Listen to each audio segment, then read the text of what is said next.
Olá, bem-vindo a mais um episódio do podcast da Conservação num Clique. Eu sou Diana Bencatel, conservadora de coleções, e estou aqui para explorar consigo o maravilhoso mundo da preservação de coleções de forma descontraída e descomplicada. Hoje vamos falar sobre como escolher o que salvar primeiro em caso de emergência num museu, arquivo ou biblioteca.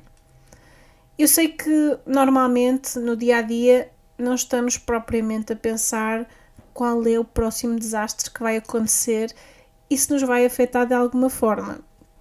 Mas a verdade é que desastres acontecem, sejam eles grandes ou pequenos. Basta pensarmos em alguns exemplos.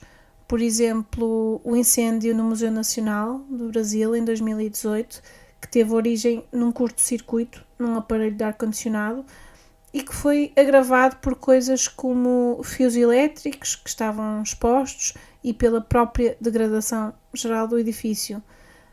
Para além disso, parece que havia muito material combustível de madeira, como é normal num edifício antigo, e objetos armazenados em álcool, e havia falhas a nível de extintores e de iluminação de emergência. Por isso, uma série de fatores contribuíram para aquele que foi um grande desastre. Outra situação de que provavelmente se lembra foi o incêndio na Catedral de Notre-Dame em 2019, cuja origem não se chegou a descobrir, mas que se desconfia que pode ter começado com um cigarro ou uma falha elétrica que até pode ter estado relacionada com os trabalhos que estavam a decorrer na altura no edifício. E há bem pouco tempo, em 2024, houve um desastre natural em Valência que resultou de um fenómeno meteorológico que fez com que a cidade ficasse inundada em minutos. E para além de muita gente ter perdido a vida, este desastre fez com que muito património se perdesse ou ficasse seriamente danificado. Portanto, às vezes podem ser coisas muito grandes à partida, como podem ser coisas muito pequeninas que se podem manter pequeninas ou que se podem tornar num grande desastre. Mas a verdade é que nem sempre o que acontece é um grande incêndio, um terremoto ou outro desastre natural.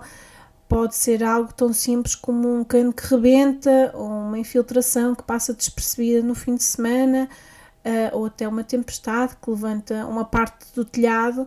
Mas seja qual for o cenário, é muito importante haver um trabalho feito antes, que nos prepare da melhor forma possível para as várias situações que possam acontecer.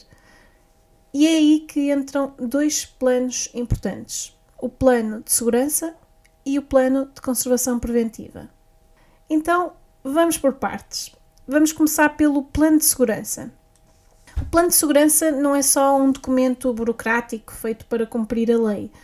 Na verdade, é sobretudo uma ferramenta prática de prevenção e resposta a emergências que deve ser preparado de preferência antes dos desastres acontecerem, com calma.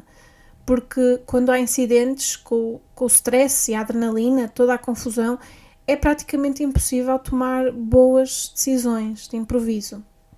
Portanto, no plano de segurança deve-se identificar riscos específicos, internos e externos, desde falhas elétricas e vandalismo até inundações, incêndios ou queda de aviões, e deve-se definir os procedimentos de resposta para cada tipo de incidente. No museu com que trabalho, o plano de segurança inclui algumas medidas de prevenção e planos de atuação para as situações de incêndio, sismo, forte tempestade, cheias e infiltrações, queda de aeronave, roubo, furto e vandalismo, sequestro, ameaça terrorista, emergência médica e derrame de combustível. Para além de existir um plano escrito, também se deve garantir que toda a gente sabe o que fazer, quem é que se deve chamar e para onde ir em caso de emergência. Isto inclui todos os colaboradores, mas também empresas externas que estejam a trabalhar no espaço e até visitantes.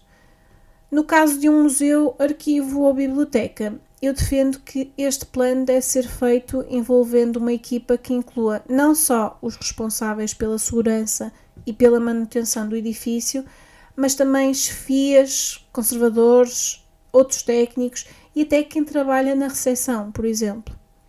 Normalmente, um plano de segurança tem como objetivo a salvaguarda e evacuação de pessoas e objetos, mas na verdade não está propriamente focado em salvar objetos específicos da coleção que possa existir no edifício. E é aí que entra o plano de conservação preventiva, que é um plano que tem em conta o que for definido no plano de segurança e que é o contexto ideal para se colocar a questão: então, em caso de emergência, o que é que tentamos salvar primeiro? E não me enganei quando disse tentamos, porque pode ser possível salvar ou não. O que está nas nossas mãos é tentar. Para responder a esta pergunta, é fundamental haver discussões internas, conversar, analisar vários fatores, vários valores, para perceber quais são os tesouros da coleção. Os tesouros da coleção são objetos ou documentos que são especiais, por exemplo, por serem raros, porque têm um valor patrimonial acima dos outros, um valor histórico ou artístico especial, ou até mesmo pelo seu valor monetário. E é com base nisso, no valor que se atribui a cada objeto que faz parte de uma coleção, que se decide o que é que tem mais valor e que por isso tem prioridade caso seja preciso salvar apenas uma parte da coleção. Mais uma vez, esta é uma discussão que deve ser feita por uma equipa que inclua pessoas de várias áreas, tal como curadores, conservadores, chefias, pessoal que costuma movimentar as peças e responsáveis pela segurança do edifício. A equipa deve-se reunir várias vezes, se necessário, e discutir quais são as peças que são consideradas mais importantes ou valiosas pelos vários elementos, para depois se chegar a um consenso sobre quais são os tesouros que devem ter prioridade de salvamento em caso de desastre. E depois deve-se escrever o plano de conservação preventiva em si, que deve incluir a lista dos tesouros selecionados, com fotografias, alguns detalhes das características e a indicação da localização, que deve estar também marcada na planta do edifício, dentro do plano de conservação preventiva. E, se possível, deve-se incluir planos de ação rápidos, que incluam instruções sobre quem deve ser chamado para ajudar a mexer de determinado objeto, que equipamento é necessário, por onde é que é para o retirar, cuidados específicos que sejam necessários a nível de manuseamento, acondicionamento ou transporte, tudo o que possa ajudar. Agora, tudo isto parece muito bonito no papel, mas quando passamos à prática surgem várias dificuldades. Por exemplo, no museu com quem colaboro já temos os tesouros definidos, mas os 3 tesouros são muito grandes e um deles é um caminhão que não anda. E existe um portão por perto por onde ele pode sair. Mas se tivermos apenas uns minutos para salvar alguma coisa, simplesmente não é possível retirá-lo do museu. Mas pode ser possível retirar os outros 2 tesouros que, apesar de pesados, têm mais mobilidade. Portanto, sim, sabemos o que é mais valioso e tem prioridade para se salvar, mas mesmo assim pode não se conseguir salvar tudo.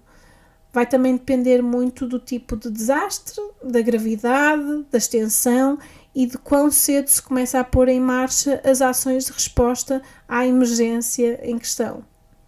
Eu sou de opinião que estes planos são um trabalho contínuo, que se vão afinando com o tempo, com a experiência e com o envolvimento de várias pessoas. Se por aí ainda não há nenhum plano, ainda vai a tempo de o fazer, não se preocupe. É começar a falar sobre o assunto, perceber quem se pode envolver neste trabalho, promover discussões e escrever. O ChatGPT e outras ferramentas de inteligência artificial podem ser uma boa ajuda para começar, para fazer uma base. Pode-lhe descrever o tipo de edifício, coleção e recursos que tem e pedir-lhe que faça um rascunho de plano de emergência ou de plano de conservação preventiva. Até lhe pode pedir que faça uma lista de perguntas a fazer para recolher a informação necessária para fazer o plano. Converse com ele como se fosse um colega de trabalho. Vai ver que vai ser uma ótima ajuda. Por ordem de prioridades, para que não se sinta assoberbado com o trabalho que isto envolve, sugiro que, em primeiro lugar, comece por promover a discussão para se decidir quais são os tesouros da coleção. Pense nas peças que são mais importantes, raras ou valiosas. Pensem, não é? A equipa e façam uma seleção a partir daí. Depois de decidido, deve-se registar, mesmo que seja num documento só com essa informação dos tesouros e que toda a equipa deve conhecer. Em segundo lugar, sugiro que faça pressão e se envolva na criação de um plano de segurança. E em terceiro e último lugar, sugiro que a equipa se foque na criação de um plano de conservação preventiva. Por vezes demora anos a ter tudo isto pronto, não é preciso fazer já para amanhã, mas por isso é que é tão importante começar o quanto antes. Para mim foi uma grande ajuda ler e seguir as orientações do Guia de Gestão de Riscos para o Património Museológico, criado pelo ICROM, e que está disponível gratuitamente online e em português. Nem todos os documentos que nos ajudam estão em português, mas este está, por isso é de aproveitar. Vou deixar o link na descrição do episódio, caso queira explorar este guia, que vale bem a pena. Depois de feitos os planos, o que só por si é uma grande vitória, é importante termos noção de que nunca vamos ter tudo controlado ao milímetro. Isso é impossível. O objetivo é garantir que, num momento de crise, há orientações, há prioridades definidas e não se perde tempo precioso a decidir o que fazer. E é que quanto mais preparados estivermos, menores vão ser as perdas e os danos. E também é importante lembrar que quando existem planos, eles devem ser revistos e, se necessário, atualizados com alguma regularidade. Por exemplo, uma vez por ano ou de 2 em 2 anos, para garantir que têm em consideração novas situações que tenham surgido. E chegamos ao fim de mais um episódio do podcast. Espero que tenha gostado e que esta conversa tenha sido um pontapé de partida para começar a juntar uma equipa, para começar a fazer ou a rever o plano de segurança e o plano de conservação preventiva da sua coleção. Pelo menos comecem por identificar os tesouros da coleção. Isso já é um passo muito importante. E antes de me despedir, deixo-lhe um pequeno pedido. Se achou este episódio útil, por favor partilhe-o com algum colega ou amigo que trabalhe no museu, arquivo ou biblioteca. Partilhar o episódio é a melhor forma de fazer este conteúdo chegar a mais gente e contribuir para proteger o património que está ao nosso cuidado. Muito obrigada por ter estado desse lado e até ao próximo episódio.